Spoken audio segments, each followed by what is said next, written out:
Hello दोस्तों, बहुत बहुत स्वागत है आप सबका आपके अपने YouTube channel crazy Indian tricks में। मेरा नाम है मोहित गंगवार। आज हम लोग जो करंट राष्ट्रीय घटनाओं की अर्धवार्षिकी हम लोग पढ़ रहे थे, उसका भाग 2 आज हम लोग करेंगे। इसका भाग 1 अगर आप लोगों ने नहीं देखा है तो आप देख लीजिए, YouTube पे पड़ा हुआ है मेरे चैनल पर। जुलाई से लेकर के दिसंबर 2020 तक के जितने भी महत्वपूर्ण राष्ट्रीय घटनाक्रम है, उन सभी प्रश्नों को मैंने इसमें सम्मिलित करने का प्रयास किया है। कुल 3 वीडियो रहेंगे इसके। राष्ट्रीय घटनाओं से संबंधित करंट अफेयर के 6 महीनों का करंट अफेयर आपका रहेगा पूरा। तो आज हम लोग इसका भाग 2 देख लेते हैं। यहाँ पर जितने भी क्वेश्चन मैंने लिखे हुए हैं, ये सभी सिलेक्टेड क्वेश्चन हैं। आपसे एग्जाम में बार बार पूछा जा रहा है कि भारत के कितने सागर तटों को ब्लू फ्लैग अंतर्राष्ट्रीय इको लेवल दिया गया। हाल ही में आरआरबी एनटीपीसी के एग्जाम में भी ये प्रश्न आपसे पूछा गया था। और पहली ये आपसे प्रश्न पूछा गया था, पहला मल्टी मॉडल लॉजिस्टिक पार्क कहां पर स्थापित किया जा रहा है। या अभी आपसे प्रश्न पूछा गया था, जो भारत का अंतिम ये कांवरताल झील जो है कहां किस राज्य में है, जिसको हाल ही में रामसर स्थल या रामसर साइट घोषित किया गया है। तो इस तरीके के तमाम महत्वपूर्ण प्रश्न इसमें सम्मिलित किए गए हैं, जो एग्जाम पॉइंट ऑफ व्यू से आपके लिए वेरी वेरी इंपॉर्टेंट है। तो इसको मिस मत कीजिएगा, और चैनल पर नए हैं तो इसको जरूर सब्सक्राइब कर लीजिए। तो शुरू करते हैं इससे। जो पहला प्रश्न है कि भारत के अंतिम 5 रामसर स्थल कौन से हैं, ठीक है। तो सबसे पहले तो हम लोग ये जान लेते हैं कि ये रामसर स्थल होता क्या है, ठीक है। रामसर स्थल क्या होता है? तो रामसर स्थल ऐसे स्थलों को कहते हैं जो नम भूमि की होती है, यानी कि जो आर्द्र भूमि के जो स्थल होते हैं या झीलें होती हैं, उनको रामसर स्थल कहा जाता है। ये जो रामसर जगह है, ये जो रामसर है, ये ईरान के एक शहर का नाम है रामसर। यहीं पर आर्द्र भूमि से संबंधित संरक्षण के लिए एक सम्मेलन आयोजित किया गया था 1971 ईस्वी में। कब आयोजित किया गया था? 1971 ईस्वी में ईरान के एक शहर रामसर में एक सम्मेलन आयोजित किया गया था आर्द्र भूमियों के संरक्षण के संदर्भ में। तो वहीं से ये जितने भी विश्व में जितनी भी आर्द्र भूमि या दलदली भूमि या झीलें हैं, उनको रामसर स्थल घोषित करती है ये संस्था। तो ध्यान देंगे तो अभी हाल ही में भारत के ये 5 रामसर स्थल हैं, जिनको ये वेटलैंड साइट्स घोषित किया गया है। ये आर्द्र भूमि के क्षेत्र हैं, ये सभी दिए हुए हैं, अलग अलग राज्यों में है, ये हम लोगों को जानना है। तो कुल मिला के भारत में 42 रामसर स्थल अभी तक आर्द्र भूमि के घोषित किए जा चुके हैं। 42 रामसर स्थल हो चुके हैं भारत में अभी तक। तो जो लास्ट के हैं, जैसे कि ये 38वां आसम रिजर्व है, 39वां कांवरताल झील है बिहार की, लोनार झील है महाराष्ट्र की। तो 38, 39, 40, 41 और 42, ये 42 हो गए हैं कुल रामसर स्थल वर्तमान समय में। तो एक ही करके इनके बारे में देख लेते हैं। सबसे पहला जो है स्थल है जो अभी घोषित किया गया है, ये है 38वां रामसर स्थल। तो ये 38वां जो स्थल है रामसर आसम रिजर्व, इसको ये कहाँ है? उत्तराखंड के देहरादून में है। तो ये उत्तराखंड का पहला रामसर स्थल है, ये आपको 100% याद होना चाहिए। कांवरताल झील ये बिहार के बेगूसराय में है, ये बिहार का पहला रामसर स्थल है। लोनार झील ये महाराष्ट्र में है, ये महाराष्ट्र का दूसरा रामसर स्थल है। सूर सरोवर झील ये आगरा में है, आगरा में है। इसको कीथम झील कहा जाता है। क्या कहा जाता है? कीथम झील। तो ये सूर सरोवर झील या कीथम झील ये उत्तर प्रदेश का 8वां रामसर स्थल है। और ये जो तसोकर झील है, ये लद्दाख का है। तो ये तसोकर झील लद्दाख की, इसको वेटलैंड साइट घोषित किया गया है। तो ये हो जाएगा आपका 42वां रामसर स्थल। 41वां कौन सा था? सूर सरोवर। 40वां कौन सा? लोनार झील। 39वां कौन सा? कांवरताल झील। और 38वां कौन सा? आसम रिजर्व। तो ये ध्यान रखेंगे, ये जो 5 रामसर स्थल हैं, अभी हाल ही में इनको जो है रामसर श्रेणी में घोषित किया गया है। तो ये 5 स्थलों के नाम हम लोगों को याद होने चाहिए, और कौन सा वेटलैंड किस राज्य से संबंधित है ये भी हमें पता होना चाहिए। कुल संख्या कितनी हो गई है? 42। रामसर सम्मेलन कब आयोजित किया गया था? 1971 में। रामसर कहाँ है? तो ईरान के एक शहर का नाम है, कैस्पियन सागर के तट पर है। तो ये सारी चीजें आपको क्लियर हो गई। आगे बढ़ते हैं। अगला है, किस टाइगर रिजर्व को यूनेस्को के द्वारा बायोस्फीयर रिजर्व का दर्जा दिया गया? तो ये आपको बताना है। तो ये है मध्य प्रदेश का पन्ना टाइगर रिजर्व। ये भी वेरी वेरी इंपॉर्टेंट क्वेश्चन है। मध्य प्रदेश का जो पन्ना टाइगर रिजर्व है, इसको हाल ही में यूनेस्को द्वारा बायोस्फीयर रिजर्व का दर्जा दिया गया। कुल भारत में 18 बायोस्फीयर रिजर्व हैं। कितने हैं? 18 बायोस्फीयर रिजर्व हैं। इन 18 में से ये 12 बायोस्फीयर रिजर्व जो है यूनेस्को द्वारा घोषित किए जा चुके हैं। कितने हैं? 12। ध्यान रखेंगे कुल संख्या कितनी अगर पूछी जाए भारत में बायोस्फीयर रिजर्व की, तो कितनी है? 18। उन 18 में से कितने ऐसे स्थल हैं जो यूनेस्को द्वारा संरक्षित किए जा चुके हैं, तो वो उनकी संख्या कितनी बताएंगे आप? तो हो जाएगी 12। तो ध्यान रखेंगे ये 2 क्वेश्चन हो गए। तो बायोस्फीयर रिजर्व लास्ट कौन सा है? पन्ना टाइगर रिजर्व। ये कौन सा नंबर का हो जाएगा? 12वां। ठीक है। तो पन्ना टाइगर रिजर्व कहाँ है? तो मध्य प्रदेश में है। ये मध्य प्रदेश का तीसरा टाइगर रिजर्व है। ठीक है, तीसरा जैव मंडल आरक्षित क्षेत्र है। ठीक है, पन्ना टाइगर रिजर्व मध्य प्रदेश का तीसरा जैव मंडल आरक्षित क्षेत्र है। इससे पहले अमरकंटक और पंचमढ़ी को, मध्य प्रदेश के ही दोनों हैं, इनको भी बायोस्फीयर रिजर्व का दर्जा दिया जा चुका है। अगला हम लोग देखते हैं। अगला जो है 100% सौर ऊर्जा से संचालित होने वाला कौन सा हवाई अड्डा बन चुका है? तो 100% सौर ऊर्जा से संचालित ये पांडिचेरी हवाई अड्डा है। ये ध्यान रखेंगे। ठीक है, तो ये नाम आपको याद रखना है, पांडिचेरी। तो और इसमें पांडिचेरी के बारे में आप क्या जानते हैं? पांडिचेरी कुल कितने राज्यों में इसका क्षेत्र है? पांडिचेरी जो संघ शासित प्रदेश है, ये कितने राज्यों में है? तो कुल 3 राज्यों में है। पहले तो इसके नाम आपको याद रखने हैं, माहे, कराईकल, यनम और पांडिचेरी। कौन कौन से? माहे, कराईकल, यनम और पांडिचेरी। तो माहे कहाँ है? केरल में है। यनम कहाँ है? यनम कहाँ है? आंध्र प्रदेश में है। और पांडिचेरी कहाँ है? ये तमिलनाडु में है। तो माहे और कराईकल भी कहाँ है? तो तमिलनाडु में है। तो चारों याद हो गए, माहे, कराईकल, यनम और पांडिचेरी। तो ये जो पांडिचेरी है, इसका जो हवाई अड्डा है, ये 100% सौर ऊर्जा से संचालित होने वाला भारत का पहला हवाई अड्डा बन गया है। ठीक। अगला देखिए, भारत के कितने सागर तटों को ब्लू फ्लैग अंतरराष्ट्रीय इको लेवल दिया गया है? ये क्वेश्चन अभी हाल ही में आरआरबी एनटीपीसी में पूछा गया है। ठीक है, तो कितने सागर तटों को ब्लू फ्लैग अंतरराष्ट्रीय इको लेवल दिया गया है?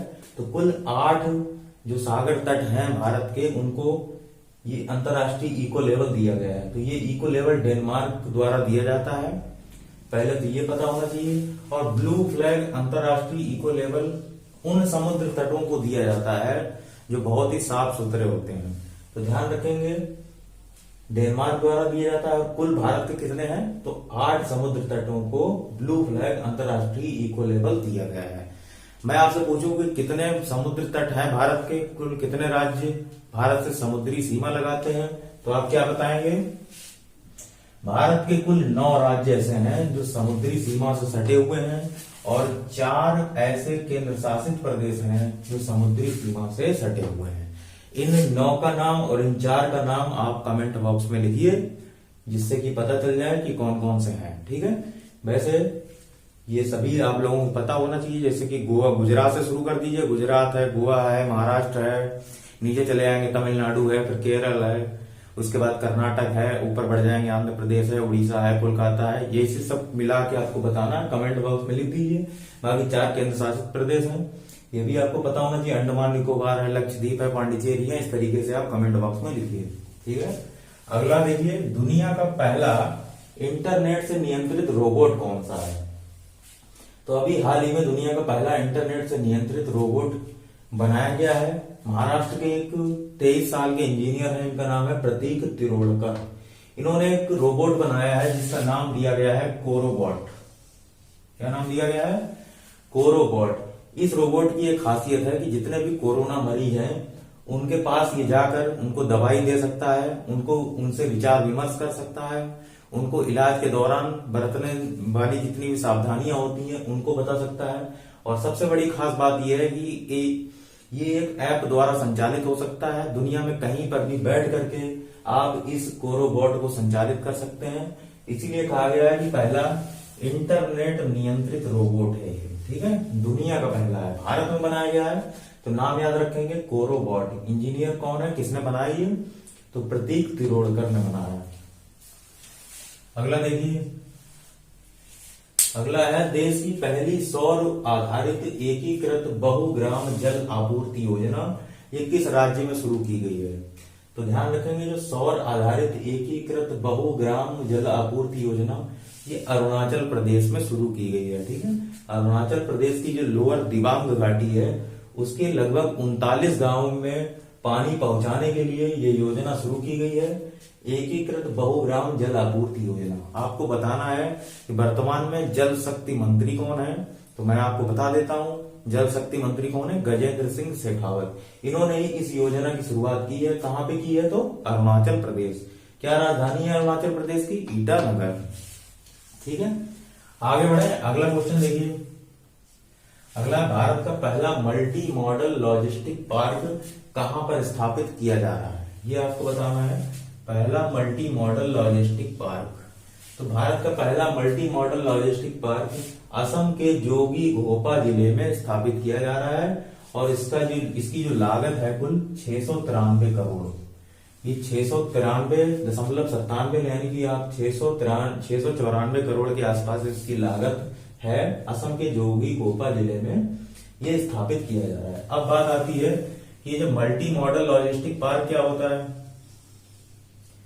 तो मल्टी मॉडल लॉजिस्टिक पार्क की जो स्थापना है, जो भारत में जो आपकी ये चल रही है, जो सड़क माला है चारों तरफ, उसके तहत इसकी स्थापना की जा रही है मल्टी मॉडल लॉजिस्टिक पार्क की। और इसके तहत क्या होगा, जितने भी आपकी कनेक्टिविटी है वो प्रदान की जाएगी, जैसे कि रेल कनेक्टिविटी है, जल की है या वायु की है, इन सभी की सुविधाएं एक साथ यहीं पर मिलेंगी लॉजिस्टिक पार्क में। तो ये ध्यान रखेंगे, असम के जोगी घोपा जिले में ये स्थापित की गई है, ठीक है। अगला देखिए, देश का पहला मेडिकल डिवाइस पार्क कहां बनाया जा रहा है, तो मेडिकल डिवाइस पार्क केरल में बनाया जा रहा है, ठीक। तो जितने भी शरीर के लिए जितने भी जोखिम देने वाले इंस्ट्रूमेंट होते हैं उनको यहाँ पर लगाया जाएगा केरल में। और इस पार्क का नाम क्या होगा, मेड स्पार्क। ये भारत का पहला मेडिकल डिवाइस पार्क है, ये आपको याद रखना है। अगला देखिए, एशिया की सबसे लंबी कौन सी सुरंग का निर्माण शुरू किया गया है, तो ध्यान रखेंगे एशिया की जो सबसे लंबी सुरंग है उसका नाम है जोजिला सुरंग। ये जोजिला सुरंग जो 14.15 किलोमीटर की है और श्रीनगर कारगिल और लेह मार्ग पर है। तो ध्यान रखेंगे इसको बनाने की जरूरत क्यों पड़ी है, तो जितने भी श्रीनगर और कारगिल में आप लोग जानते होंगे, श्रीनगर कारगिल लेह, तो ये जो कारगिल और लेह है ये दिसंबर और जनवरी के महीने में इसमें बहुत ज्यादा बर्फ जम जाती है। तो इसका जो कनेक्शन है वो जम्मू कश्मीर और श्रीनगर से टूट जाता है। तो इसीलिए एक सुरंग का निर्माण किया जा रहा है जिससे कि कनेक्टिविटी लेह लद्दाख तक बनी रहे। तो ये जोजिला सुरंग, इसकी आपको लेंथ याद रखना है, ये क्वेश्चन पूछा जा सकता है। 14.15 किलोमीटर ये सबसे लंबी सुरंग है, ठीक है, जम्मू कश्मीर में ही बनाई जा रही है। अगला, दुनिया की सबसे लंबी राजमार्ग टनल का उद्घाटन मोदी ने कहा किया। तो जो राजमार्ग टनल है, टनल का मतलब भी क्या होता है, सुरंग ही होता है। टनल का मतलब भी क्या है, सुरंग है। तो इसका उद्घाटन प्रधानमंत्री मोदी जी ने कहां पे किया है, तो अटल टनल। पहले तो इसका नाम पता होना चाहिए, अटल टनल यानी कि अटल सुरंग। और इसकी लेंथ आपको पता होनी चाहिए 9.02 किलोमीटर और ये मनाली लाहौल स्पीति घाटी पर ये स्थित है। तो ये अटल टनल, इसकी लेंथ आपको याद रखेंगे। और ये दुनिया की सबसे लंबी राजमार्ग टनल है, तो इसका आपको लेंथ पता होना चाहिए, ठीक है। आगे देखिए, सिक्किम की किस मिर्ची को जीआई टैग दिया गया है। तो सिक्किम की ये जो ग्लोबल इंडिकेशन टैग है ये दिया जाता है किसी भी राज्य की कोई भी ऐसी वस्तु होती है जो ग्लोबल इंडिकेशन यानी कि वैश्विक रूप से जिसे पहचान मिल जाती है उसी को जीआई टैग दिया जाता है। तो डल्ले खुरसानी या लाल चेरी मिर्च, ये नाम याद रखेंगे, डल्ले खुरसानी। ये एक लाल चेरी मिर्च है, धुआं निकाल देती है, बहुत तीखी होती है और इसको ये जीआई टैग दिया गया है। डल्ले खुरसानी नाम आपको याद रखना है। और ये कहाँ की है, तो सिक्किम की है, ठीक है, सिक्किम की है मिर्ची। अगला देखिए, गुजरात की किन 3 बड़ी परियोजनाओं को हाल ही में जो परियोजनाओं की मंजूरी दी गई है? तो कौन कौन सी 3 परियोजनाएं हैं? तो किसान सूर्योदय योजना है, सबसे बड़ा हृदय अस्पताल बन रहा है, और सबसे लंबी मंदिर रोपवे बन रही है। ये तीनों चीजें गुजरात में हो रही हैं। गुजरात की 3 बड़ी परियोजनाओं के बारे में आपको पता होना चाहिए। पहली किसान सूर्योदय योजना। इस योजना के तहत किसानों को सुबह 5 बजे से लेकर और रात के 9 बजे तक सिंचाई की सुविधा उपलब्ध करवाई जाएगी। तो ये किसान सूर्योदय योजना है। सबसे बड़ा हृदय अस्पताल है, ये बच्चों के लिए है हृदय अस्पताल। ये भारत का सबसे बड़ा हृदय अस्पताल है, ये अहमदाबाद में स्थापित होगा। और सबसे लंबी मंदिर रोपवे, इसका नाम है गिरनार रोपवे। क्या नाम है? गिरनार रोपवे। ये जो गिरनार रोपवे सबसे लंबी मंदिर रोपवे है, और जैन मंदिर है यहाँ पर। तो उस मंदिर पे कनेक्टिविटी यानी कि जाने के लिए जो साधन है वो रोपवे, मतलब रस्सी के थ्रू आप जा सकते हैं। तारों की 2 रस्सियां होती हैं, उनके माध्यम से आप जा सकते हैं। तो ये उसका नाम है गिरनार रोपवे। ये तीनों योजनाएं किस राज्य से संबंधित हैं? तो गुजरात की ये तीनों योजनाएं हैं। अगला देखिए, सार्वजनिक शिक्षा क्षेत्र में पूरी तरह से डिजिटल होने वाला भारत का पहला राज्य कौन सा है? तो सार्वजनिक क्षेत्र में पूरी तरह से डिजिटल कौन होगा? जहां सबसे ज्यादा साक्षरता है। सबसे ज्यादा साक्षरता किस राज्य की है? तो केरल राज्य की है। तो केरल राज्य बन गया है सार्वजनिक शिक्षा क्षेत्र में पूरी तरह से डिजिटल होने वाला भारत का पहला राज्य। अगला देखिए, देश की पहली सी प्लेन सेवा। सी प्लेन मतलब समुद्री प्लेन द्वारा जो सेवा का शुभारंभ कहां पर किया गया है? तो ये साबरमती रिवर फ्रंट से लेकर के स्टैचू ऑफ यूनिटी जो सरदार वल्लभ भाई पटेल का है, वहां तक ये सी प्लेन सेवा का शुभारंभ किया गया है। तो गुजरात के अहमदाबाद, साबरमती रिवर फ्रंट ये अहमदाबाद में है, और ये जो स्टैचू ऑफ यूनिटी है ये केवड़िया में है। गुजरात में ही है दोनों चीजें, ठीक है। तो अहमदाबाद से केवड़िया तक, साबरमती रिवर फ्रंट से स्टैचू ऑफ यूनिटी के बीच में ये जो सी प्लेन है, समुद्र के थ्रू, समुद्र में प्लेन मतलब जमीन से थोड़ी ऊंचाई पर उड़ता है ये, तो उस प्लेन के माध्यम से ये यहां से लेकर के जो स्टैच्यू ऑफ यूनिटी देखने लोग आते हैं पर्यटक, उनको आसानी से उनका समय बच जाए, जाम की झंझट से मुक्ति मिल जाए, इसलिए ये सी प्लेन सेवा का शुभारंभ किया गया है, ठीक है। तो ये देश की पहली सी प्लेन सेवा का शुभारंभ किया गया है। अगला देखिए, प्रधानमंत्री मोदी ने स्टैच्यू ऑफ पीस का अनावरण कहाँ किया? तो स्टैच्यू ऑफ यूनिटी तो आप जानते ही हैं, सरदार वल्लभ भाई पटेल जी की है, जो कि गुजरात के केवड़िया में अभी मैंने बताई। जो स्टैच्यू ऑफ पीस है ये किस व्यक्तित्व के नाम पर ये रखी गई है स्टैच्यू ऑफ पीस, और इसका अनावरण कहाँ किया गया है? तो ये प्रश्न भी आपसे पूछा जा सकता है। तो स्टैच्यू ऑफ पीस का अनावरण राजस्थान में किया गया है, पहली बात तो आपको ये पता होना चाहिए। और स्टैच्यू ऑफ पीस किसकी? एक जैन आचार्य हैं, इनका नाम है विजय वल्लभ महाराज। ये जैन आचार्य हैं विजय वल्लभ महाराज, इन्हीं की मूर्ति का अनावरण किया गया है और उसको नाम दिया गया है स्टैच्यू ऑफ पीस, ठीक है। ये 16.5 फीट की ऊंची, 16.5 या 16.6 फीट ऊंची ये प्रतिमा है, अष्ट धातु से बनी हुई है, और इसी को प्रधानमंत्री मोदी ने इसका अनावरण किया है। अगला देखिए, भारत नेविगेशन उपग्रह प्रणाली के लिए IMO मान्यता पाने वाला दुनिया का कौन सा देश बन गया है? तो चौथा देश बन गया है। कौन सा देश बन गया है? चौथा देश बन गया है। IMO का मतलब क्या होता है? इंटरनेशनल मेरीटाइम ऑर्गेनाइजेशन, यानी कि अंतरराष्ट्रीय समुद्री संगठन होता है। इसकी मान्यता पाने वाला ये दुनिया का चौथा देश बन गया है। तो ये नेविगेशन उपग्रह प्रणाली भारत में कौन सी है? IRNSS, यानी कि international regional navigation satellite system.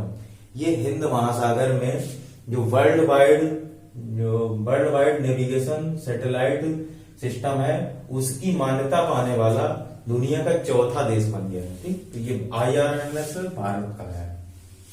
अगला देखिए, संघाई सहयोग संगठन की शिखर बैठक 2020 की मेजबानी किस देश द्वारा की गई थी? तो संघाई सहयोग संगठन, ठीक है, तो ये तो एक संगठन है, इसमें भारत भी एक सदस्य देश है, 8 सदस्य हैं इसमें कुल मिला के, और इसकी शिखर बैठक 2020 में हुई है। इसकी मेजबानी अपने भारत द्वारा की गई है। तो ये प्रश्न भी आपसे पूछा जा सकता है। ध्यान देंगे, जो 8 सदस्य देश हैं इनका नाम आपको पता होना चाहिए। कुछ नाम मैं बता रहा हूँ, कुछ नाम आप कमेंट बॉक्स में लिखिए, जैसे कि भारत है, पाकिस्तान है, रसिया है, चाइना है, इसके अलावा उज्बेकिस्तान है, तुर्कमेनिस्तान है, कजाकिस्तान है, किर्गिस्तान है। हमें लग रहा 8 हो गए, फिर भी जो भी मैंने बताया आप उसको कमेंट में लिखिए। शंघाई सहयोग संगठन में जो 8 सदस्य देश हैं, भारत इसमें 2017 में जुड़ा था, तो ये भी आपको पता होना चाहिए। तो जब से जुड़ा है तब से भारत को पहली बार इसकी मेजबानी, इसके शासनाध्यक्षों की बैठक की मेजबानी करने का सौभाग्य प्राप्त हुआ है। तो इस बार प्राप्त हुआ है, 2020 में मिला है। 2017 में भारत शंघाई सहयोग संगठन में शामिल हुआ था। लास्ट क्वेश्चन है आज का कि भारत का पहला मॉस गार्डन कहां पर स्थापित किया जा रहा है। ठीक है, तो ये मॉस का मतलब होता है काई। क्या होता है? काई। जो नहीं अपने बरसात में काई वगैरह लग जाती है, उसी को कहते हैं मॉस। लाइकेन, काई या ब्रायोफाइट्स जो होते हैं उन्हीं को मॉस कहा जाता है। और ये इसका गार्डन लगाया गया नैनीताल में। ठीक है, नैनीताल जो कि उत्तराखंड में है, वहां पर भारत का पहला मॉस गार्डन स्थापित किया गया है। और किसके द्वारा इसका उद्घाटन किया गया है? तो राजेंद्र सिंह द्वारा इसका उद्घाटन किया गया है। कौन है ये राजेंद्र सिंह? राजेंद्र सिंह को भारत में वाटरमैन ऑफ इंडिया, यानी कि वाटरमैन किसको कहते हैं? जल मनुष्य। राजेंद्र सिंह द्वारा इसका उद्घाटन किया गया है नैनीताल में। ठीक है, मॉस गार्डन का उत्तराखंड में। तो बात चली है वाटरमैन ऑफ इंडिया, जो किसको कहा जाता है? राजेंद्र सिंह। ये भी आपको पता चल गया। एक प्रश्न आपसे पूछा जाता है, बर्डमैन ऑफ इंडिया किसको कहा जाता है? तो बर्डमैन ऑफ इंडिया कहा जाता है सलीम अली को। सलीम अली पक्षी अभ्यारण्य या पक्षी विहार भी है, कहाँ? जम्मू कश्मीर में है। इसके अलावा आपसे पूछा जाता है टाइगर मैन ऑफ इंडिया। तो टाइगर मैन ऑफ इंडिया किसको कहते हैं? कैलाश सांखले को कहते हैं। किसको कहते हैं? कैलाश सांखले को कहते हैं। कैलाश सांखले, इनको टाइगर मैन ऑफ इंडिया कहा जाता है। तो तीनों मैन ऑफ इंडिया पता चल गए। Rajendra Singh water man of India, Kailash Sankhala tiger man of India, और सलीम अली को बर्ड मैन ऑफ इंडिया कहा जाता है। तो ये सब चीजें आपको पता होनी चाहिए। इसका लास्ट वीडियो मैं आपको 1-2 दिन में प्रोवाइड करा दूंगा। पिछले 6 महीनों की जितनी भी महत्वपूर्ण घटनाएं हैं, इन्हीं में से आपको प्रश्न देखने को मिलेगा अगर एग्जाम में राष्ट्रीय घटनाओं से क्वेश्चन आता है तो कैसा लगा आपको ये वीडियो? कमेंट करके जरूर बताइएगा। चैनल पर नए हैं तो चैनल को सब्सक्राइब कर लीजिए, अपने दोस्तों के साथ शेयर कर दीजिए। मिलते हैं नेक्स्ट वीडियो में, तब तक के लिए bye bye, take care, good night.